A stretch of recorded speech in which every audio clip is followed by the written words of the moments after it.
So here we have the service manual, and this is the document specifically for this task.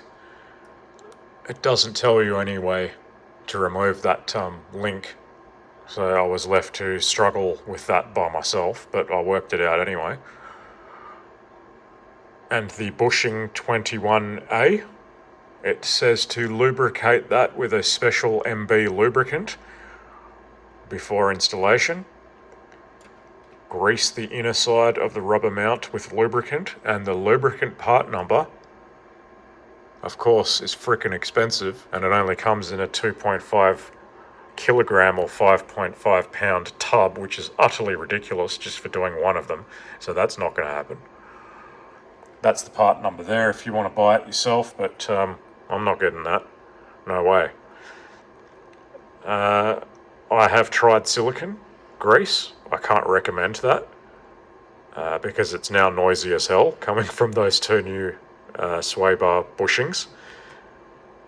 I might have to try lithium grease. You absolutely don't want to use any kind of petroleum-based grease because that will just degrade the rubber.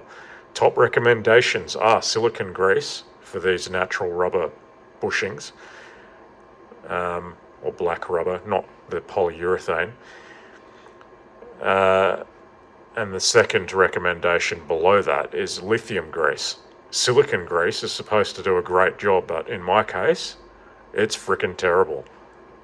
Maybe it will get better with some usage, I don't know.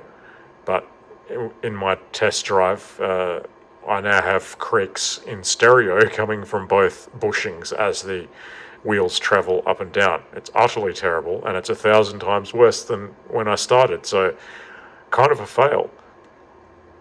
Anyway, it is what it is. I now have to find a suitable lubricant, I guess. Nevertheless, I'll show you what I did.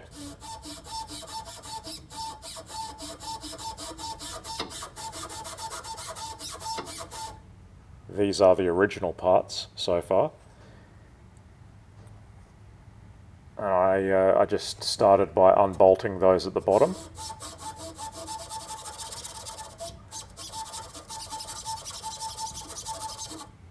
And then I moved on to unbolting the rest of it.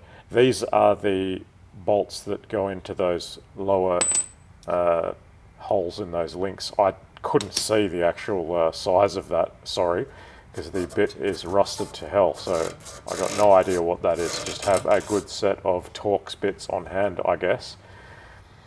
I then moved on to unbolting the actual mounts for the sway bar themselves, and they're, what do you call those? E-Torx.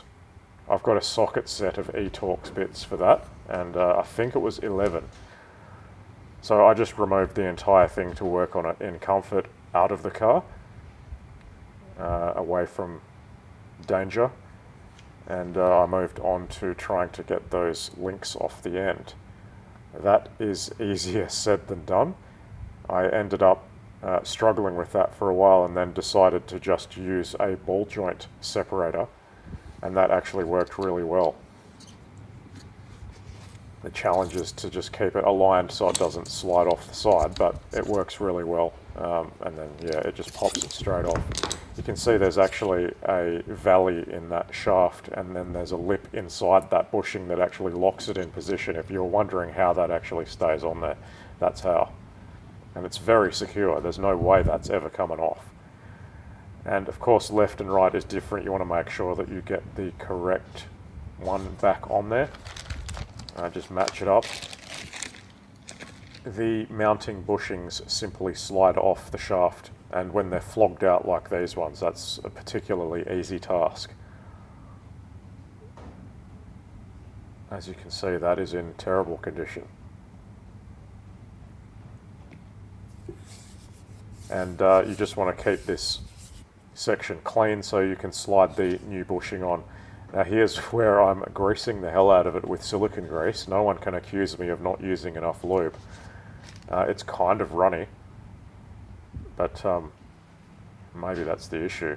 It's just not thick enough. And yeah, I spun it the entire way down there, so the entire surface inside that hole is going to be well lubed. and it was basically oozing out of the edges of those bushings as I clamped it down. So there's definitely a healthy supply of silicone grease inside that bushing. To press on the new links, I did something a little bit ridiculous.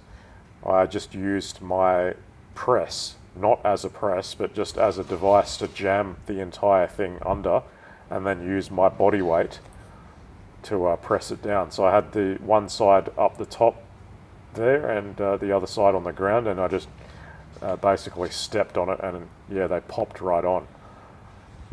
Obviously you want a cleaner environment than that so dirt doesn't get into them, but I had a bag over the bottom. I then went ahead and started to install those loosely. I believe you're supposed to center the bar first before bolting on the outer links, but anyway, it was all fine. This thing is really kind of heavy, so you probably want a friend to help you with this thing. I did lube, for no particular reason, the saddles as well, just to protect the rubber, I guess, as it was being clamped down. And then those bolts are pretty long. You've got plenty of opportunity to get those started and then start tightening it up, and then it clamps down on that bushing and gets it into the correct shape. And that's pretty much all installed now. As you can see, there's grease, silicone grease oozing out of that still. There's no shortage of silicone grease, and I have lubed up those links as well, the upper side that is on the shaft. And of course I wiped off all of the excess before moving on. And here's a demonstration that I made it even worse.